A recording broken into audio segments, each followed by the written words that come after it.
Le testament est clair. Le domaine de l'Arizona et l'ensemble des 11 propriétés me reviennent, a annoncé ma sœur. Grand-mère savait qui était présent pour elle. Papa a souri fièrement. Je n'ai rien dit. J'ai glissé une enveloppe à l'administrateur de la fiducie. Il l'a lue une fois. Puis il a dit, Madame Chin, il y a ici un instrument irrévocable antérieur. Ma sœur a agrippé la table. Parce que le nom sur le document était le mien. La lecture du testament était programmée à 10:00 un mardi matin de mars. Grand-mère May était partie depuis 3 semaines. Les funérailles avaient été intimes. Elle l'avait voulu ainsi, et l'avait écrit dans ses instructions avec la même précision qu'elle apportait à chaque décision financière qu'elle avait jamais prise. Pas de réception, pas d'arrangements floraux en dehors des chrysanthèmes blancs qu'elle avait spécifiés. Pas de discours, sauf ceux de la famille, et seulement si la famille avait quelque chose de vrai à dire. Ma sœur Victoria avait parlé pendant 11 minutes. Maintenant, nous étions dans les bureaux de Greenfield et Associés, au 14e étage d'un immeuble du centre-ville de Phoenix, et l'administrateur de la fiducie, un homme posé nommé Robert Ashford, arrangeait des documents en bout d'une longue table de conférence. La pièce avait le silence particulier des endroits où l'argent change de main. Prudente, climatisée, neutre. Nous étions 6. Papa, qui avait pris l'avion depuis Portland et était assis à la droite de Victoria comme il s'asseyait toujours, assez près pour signaler une alliance. Le mari de Victoria, Garrett, qui portait l'expression d'un homme s'attendant à recevoir quelque chose. Ma tante Linda, la sœur cadette de grand-mère May, qui avait conduit depuis Tucson et était la seule autre personne dans la pièce qui connaissait grand-mère May depuis plus longtemps que moi. Mon collègue et ami proche Marcus Webb, qui était là à ma demande en sa qualité d'avocat spécialisé en droit immobilier. Et moi, Jenna, la fille cadette, celle qui avait déménagé à Scottsdale il y a 12 ans pour se rapprocher de grand-mère May et qui avait passé la décennie intermédiaire à être décrite par ma famille comme celle qui n'avait pas tout à fait trouvé sa voie. Robert Ashford a ouvert le dossier devant lui. Avant que nous commencions, je veux confirmer que toutes les personnes présentes ont été correctement informées de la procédure d'aujourd'hui. Ceci est la lecture formelle du dernier testament de Margaret Machin, daté. Victoria s'est penchée en avant. Pourrions-nous passer rapidement sur les formalités? Nous avons tous voyagé. Nous comprenons le contexte. Robert l'a regardé sans expression. Je procéderai au rythme que les documents exigent. Madame Chin. Victoria s'est rassise. Elle a lissé son blazer. Elle avait 42 ans et était la réussite désignée de la famille depuis qu'elle était devenue vice-présidente principale dans son entreprise de services financiers à 36 ans. Un fait qui avait été mentionné à chaque réunion de famille au cours des 6 années écoulées depuis. Elle était soignée, de la manière dont certaines personnes sont complètement soignées. Toujours comme si la surface avait été laquée et qu'il n'y avait rien en dessous qui puisse être atteint. Elle s'est tournée et m'a regardé. Une évaluation rapide de haut en bas. Je portais un chemisier gris et j'avais les cheveux tirés en arrière. J'avais une enveloppe en papier manie sur la table devant moi que je n'avais pas ouverte. Victoria a regardé l'enveloppe, puis moi. Quelque chose a vacillé sur son visage. Pas de l'inquiétude exactement. Du calcul. Robert Ashford s'est raclé la gorge et a commencé à lire.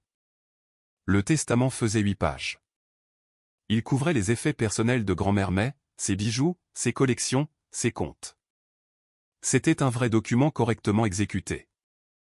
Et au fur et à mesure que Robert le lisait, Victoria devenait plus sereine à chaque paragraphe. Ses épaules se sont légèrement affaissées. Ses mains, qui avaient été serrées sur la table, se sont ouvertes, car le testament disait exactement ce que Victoria disait à la famille depuis 2 ans. Il disait que le domaine de Scottsdale, la maison de 4200 pieds carrés sur 3 acres que grand-mère May avait acheté en 1991 et agrandi 2 fois, allait à Victoria. Les 11 propriétés d'investissement réparties à travers l'Arizona, 7 à Phoenix, 2 à Tucson, 2 à Flagstaff, allaient à Victoria. Les comptes financiers totalisant environ 340 000 € en actifs liquides devaient être divisés avec 30% pour chacune des 2 filles et le reste pour des organisations caritatives que grand-mère May avait désignées.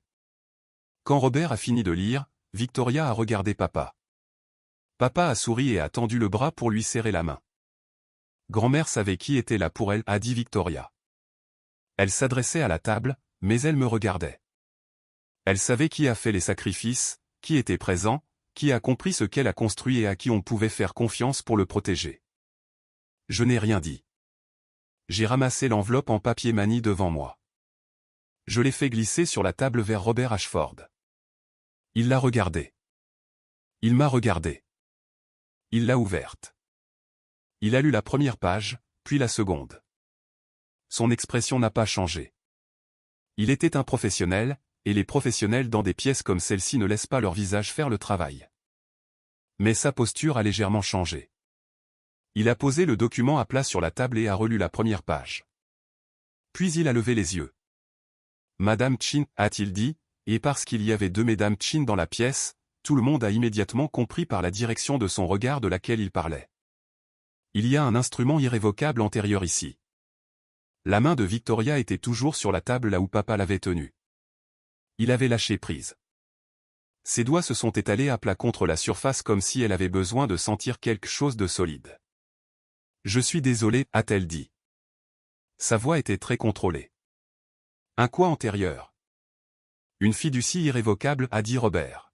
« Exécutée avant le testament actuellement en homologation, nommant un fiduciaire et bénéficiaire unique pour les biens immobiliers de la succession de Margaret Machin. » Il a fait une pause. Le nom sur le document est Jenna Chin. Victoria a grippé le bord de la table. Margaret Machin était arrivée en Arizona depuis Taïwan en 1968, à 23 ans, avec une valise et une bourse d'études pour l'Université d'État de l'Arizona qu'elle avait obtenue en étant, comme elle me l'a dit un jour, simplement peu disposée à accepter un autre résultat. Elle a épousé mon grand-père, David Chin, en 1972. Il était ingénieur civil. Elle était institutrice et passait ses pauses déjeuner à lire des annonces immobilières. Quand ils ont acheté leur première maison en 1974, un 3 pièces à Tampa, elle a prêté attention à tout ce que l'agent immobilier disait et a posé 2 fois plus de questions que ce à quoi l'agent s'attendait. Quand ils l'ont vendu 4 ans plus tard pour un bénéfice de 40 000 €, elle a pris la moitié de ce bénéfice et a acheté une unité locative avant même que David n'ait fini de déposer le chèque. Au moment où mon grand-père est décédé en 2003, grand-mère mais possédait cette propriété en totalité. Elle les avait toutes remboursées. Elle n'avait jamais manqué un seul paiement hypothécaire, n'avait jamais contracté un prêt qu'elle n'était pas certaine de pouvoir rembourser, et n'avait jamais, pour autant que je le sache, pris une décision financière sans y réfléchir pendant au moins 3 jours.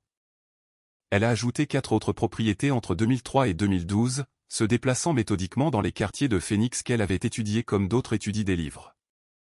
Elle avait des cartes sur son mur avec des épingles de couleur. Elle avait des feuilles de calcul imprimées et annotées dans les marges de sa petite écriture précise. Elle connaissait les districts scolaires, les zones inondables, les plans d'infrastructure, les tendances démographiques. Elle savait quel pâté de maison allait prendre de la valeur avant les évaluateurs.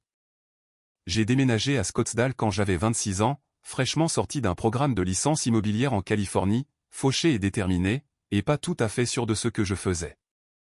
J'ai appelé grand-mère mais depuis le parking de mon nouvel appartement, un studio que je pouvais à peine me permettre, et je lui ai dit que j'avais déménagé pour être près d'elle. Elle est restée silencieuse un moment puis a dit « Viens dîner dimanche. » Apporte de quoi écrire. J'ai écrit pendant 4 heures ce premier dimanche. Elle parlait. Je suivais du mieux que je pouvais, remplissant les pages d'un bloc-notes jaune avec tout ce qu'elle disait sur ses propriétés, ses locataires, sa méthodologie, les décisions qu'elle avait prises, et pourquoi. Elle versait du thé toutes les heures automatiquement, comme le font les gens qui reçoivent depuis des décennies. Elle ne s'est pas arrêtée jusqu'à ce que j'arrête de poser des questions. J'y suis retourné chaque dimanche. Au cours des 3 années suivantes, je suis devenu la personne que grand-mère m'appelait quand une unité avait besoin d'une inspection, quand un bail devait être révisé, quand elle avait une question sur le marché dans un quartier qu'elle envisageait. J'ai obtenu ma licence de courtier. J'ai construit mon propre portefeuille lentement, prudemment, de la façon dont elle me l'avait enseigné, en achetant 2 appartements à Scottsdale et une petite unité commerciale à Tampa qui générait des flux de trésorerie modestes et réguliers. Grand-mère a co-signé mon premier prêt. Elle ne l'a dit à personne dans la famille. Victoria, pendant ces mêmes années, construisait sa carrière dans les services financiers à Chicago. Elle rendait visite à grand-mère 2 fois par an, à Thanksgiving et pour un voyage d'été. Et les 2 fois, elle arrivait avec des cadeaux et repartait avec des éloges, et parlait de ses visites à nos parents avec la spécificité prudente de quelqu'un qui catalogue les preuves d'une relation. Elle envoyait des cartes aux anniversaires et appelait pour le nouvel an. Elle était, selon toute mesure visible, une petite fille attentionnée. Ce qu'elle n'était pas, c'était présente. Pas de la manière dont la présence compte réellement. Pas là quand le chauffe-eau est tombé en panne au duplex de Flagstaff. Pas là quand la hanche de grand-mère mais s'est détériorée et qu'elle avait besoin de quelqu'un pour la conduire à la physiothérapie 2 fois par semaine. Pas là pour les dîners du dimanche, les conversations de 4 heures, les feuilles de calcul à noter. J'étais là chaque semaine pendant une décennie. Je n'étais pas là parce que je voulais un héritage. J'étais là parce qu'elle était ma grand-mère et qu'être près d'elle me rendait meilleur dans tout ce que j'essayais de faire. Et parce que quelque part dans ces dîners du dimanche, une sorte d'amour avait grandi, un amour spécifique, sérieux, et complètement en dehors de la comptabilité familiale normale de qui devait quoi à qui. En 2021, elle m'a appelé un mercredi soir et a dit « Je veux te parler de ce qui se passera après ». Le document que j'ai fait glisser sur la table vers Robert Ashford a été exécuté le 14 septembre 2021 dans les bureaux de Eleanor Voss, avocate spécialisée en succession, à Scottsdale, Arizona. C'était un instrument de fiducie irrévocable, ce qui signifie qu'une fois signé, il ne pouvait être révoqué, modifié ou annulé par un testament ultérieur. C'est un choix juridique spécifique et délibéré.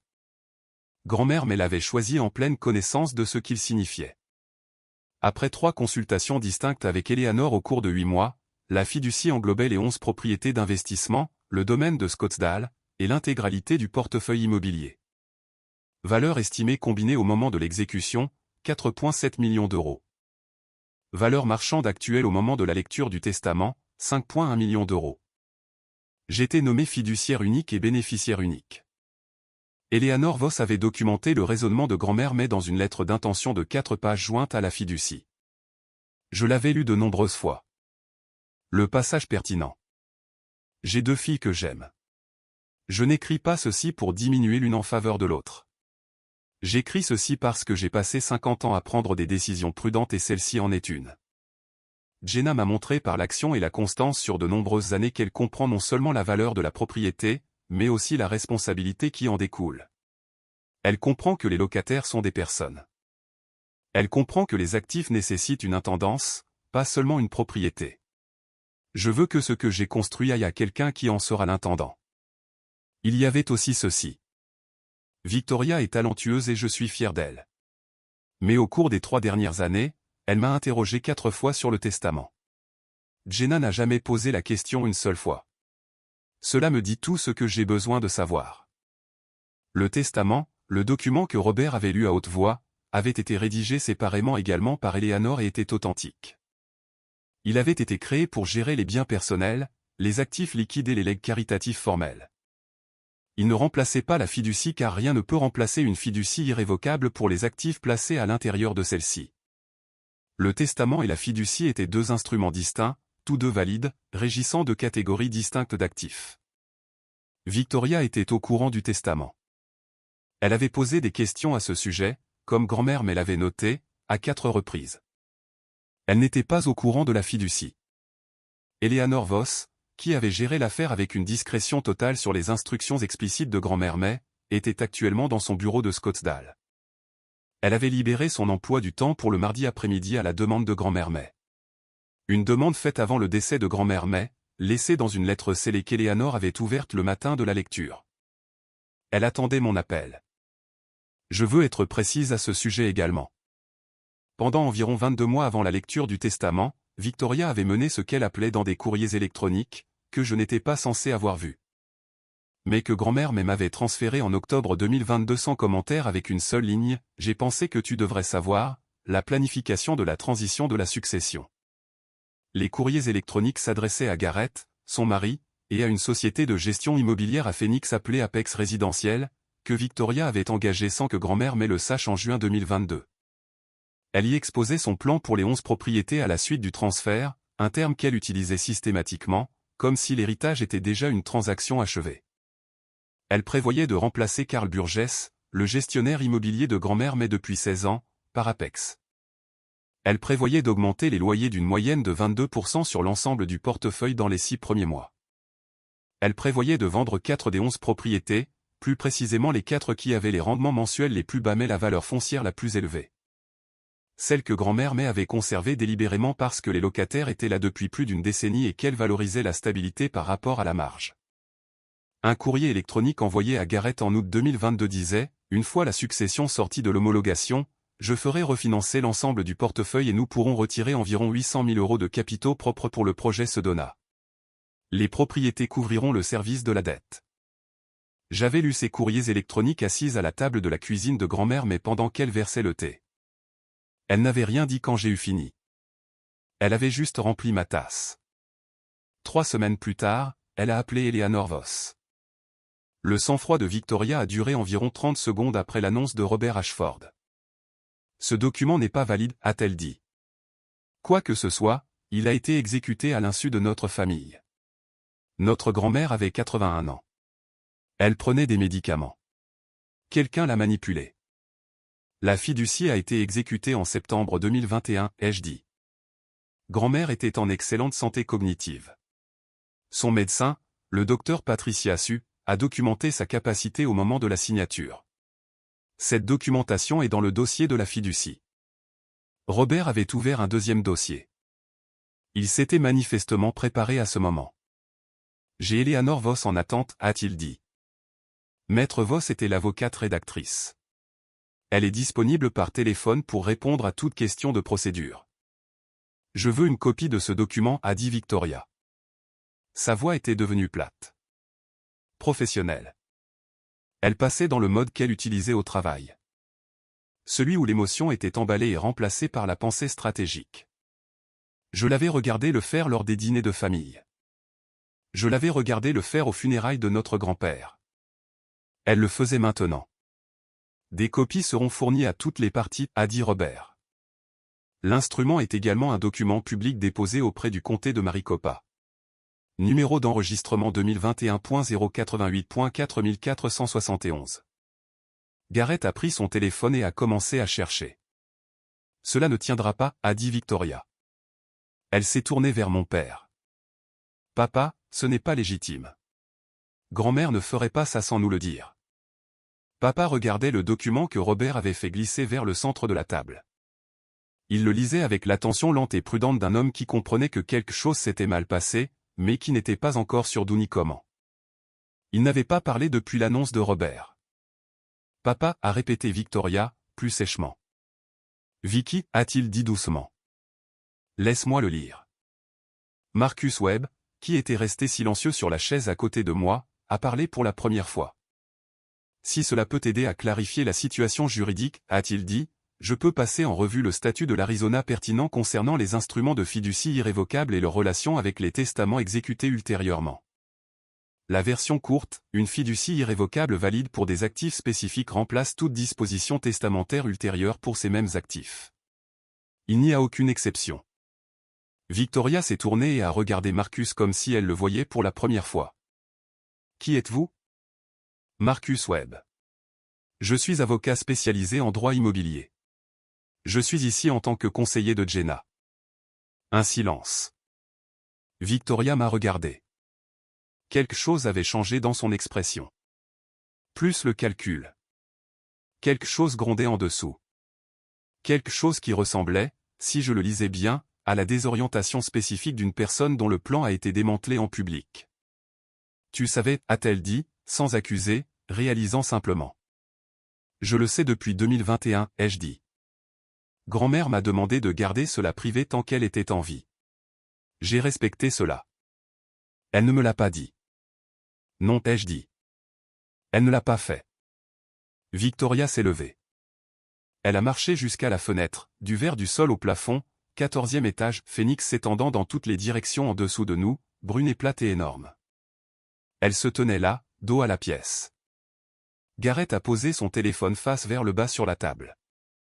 Le numéro d'enregistrement avait confirmé ce que Robert avait dit. Je l'ai regardé faire le calcul. Le projet Sedona, les 800 000 € de capitaux propres retirés, le plan de refinancement, tout cela se dissolvant dans le silence de la salle de conférence. Tante Linda, qui n'avait pas parlé depuis que Robert avait commencé à lire, a tendu le bras par-dessus la table et a touché ma main. Juste une fois, brièvement. Elle connaissait grand-mère mais depuis 78 ans. Elle n'avait pas l'air surprise. Victoria s'est détournée de la fenêtre. Je veux contester cela, a-t-elle dit. J'ai des motifs. Influence indue. Elle était isolée. Elle dépendait de Jenna pour tout à la fin. Les trajets, les courses, les rendez-vous. C'est la définition d'une position d'influence. Eleanor Vos a mené des évaluations indépendantes de capacité et de volonté au cours de 3 sessions distinctes avant d'exécuter la fiducie, ai-je dit. Les conclusions sont documentées. Les dossiers médicaux du Dr Su de septembre 2021 ne montrent aucune déficience cognitive. Et grand-mère mais n'était pas isolée. Elle maintenait son propre calendrier social, sa présence à l'église, son club d'investissement, ses relations avec l'ensemble de ses 11 locataires par leur nom jusqu'à 18 mois avant son décès. J'ai fait une pause. Une contestation prendra environ 2 ans et nous coûtera à toutes les deux de l'argent que grand-mère mais n'aurait pas voulu voir dépenser de cette façon. Marcus a la documentation complète si tu souhaites l'examiner avant de prendre cette décision. Victoria m'a dévisagé. J'ai soutenu son regard et gardé mon expression neutre car j'avais pratiqué ce moment. Pas sa cruauté, mais sa fermeté. Grand-mère mais avait été ferme. J'essayais d'honorer cela. Il y a encore une chose, ai-je dit. J'ai regardé Robert Ashford, qui a ouvert le 3e dossier. Les comptes immobiliers de grand-mère ont été examinés par une experte comptable nommée Sandra Okafor à ma demande en janvier, ai-je dit, à la suite de quelques questions que j'avais concernant les dossiers de gestion. Ce que Sandra a trouvé est un modèle de remboursement de dépenses non autorisées réclamées sur les comptes immobiliers sur une période de 14 mois commençant en avril 2022. Le montant était de 94 200 €. J'ai laissé Robert le déclarer. Les remboursements ont été traités par un compte fournisseur ouvert au nom d'une société appelée Consulting Immobilier VG, a dit Robert. Cette société est enregistrée au nom d'une Victoria Garrett Chin. La pièce était devenue complètement immobile. Papa avait arrêté de lire. Il regardait Victoria. Victoria n'a rien dit. Consulting Immobilier VG n'a pas d'adresse physique, pas d'employé, et aucune trace de service rendu à aucune des 11 propriétés, a dit Marcus. Sa voix, la voix calme et mesurée d'un homme lisant un dossier juridique. Le rapport de Sandra documente chaque transaction avec l'entrée de compte correspondante. Le rapport complet a été transmis à Eleanor Vos et sera versé au dossier de la succession. Je n'avais pas voulu que ce soit le moment. Je n'avais rien voulu de tout cela. Mes grand-mères m'avaient appris à être minutieuse, et Sandra Okafor avait été minutieuse en mon nom, et les chiffres étaient ce qu'ils étaient. 94 000 €, Victoria, a dit papa. Il l'a dit très doucement. Victoria s'est rassise. Le sang-froid avait disparu. Ce qui restait était quelque chose que je reconnaissais de l'époque où nous étions enfants. Un regard qu'elle avait quand elle était prise en faute, ce qui n'arrivait pas souvent parce qu'elle était prudente. Elle paraissait plus petite que je ne l'avais jamais vue. Garrett s'est levé. Il a pris son téléphone et sa veste et a quitté la pièce sans parler à personne. Victoria l'a regardé partir. Tante Linda s'est levée, a lissé sa jupe, et a contourné la table. Elle a posé sa main sur mon épaule pendant un moment, puis elle a regardé Victoria et ce qu'elle a dit a été « Votre grand-mère savait exactement ce qu'elle faisait. Elle l'a toujours su. » Puis elle a pris son sac à main et a attendu calmement près de la porte. Le processus formel de succession a commencé le lendemain matin. Eleanor Vos a déposé l'instrument de fiducie auprès de la Cour supérieure du comté de Maricopa cet après-midi-là, établissant le transfert irrévocable des 11 propriétés et du domaine de Scottsdale à la fiducie familiale irrévocable machin, avec moi comme fiduciaire unique. Le tribunal a émis un avis de confirmation dans les 48 heures. L'homologation pour les actifs restants, les comptes liquides et les biens personnels, a suivi le calendrier standard. Victoria n'a pas déposé de contestation. Marcus avait préparé un dossier de réponse complet au cas où elle le ferait. La documentation de capacité, les dossiers médicaux, les notes de cession d'Eleanor, l'historique de 3 ans de mon implication avec les propriétés, les 16 années de dossier de Karl Burgess, tout. Nous étions prêts. Elle a engagé un avocat qui a examiné le dossier. Et dans les 3 semaines, j'ai reçu une lettre informant que Victoria n'engagerait pas de contestation judiciaire. Le rapport de Sandra Okafor sur les 94 200 € de remboursement non autorisé a été transmis au bureau du procureur du comté de Maricopa par Eleanor, comme l'exige la procédure d'administration des successions. Je n'avais aucun contrôle sur ce renvoi. C'était une exigence procédurale. L'enquête a été ouverte dans les 10 jours.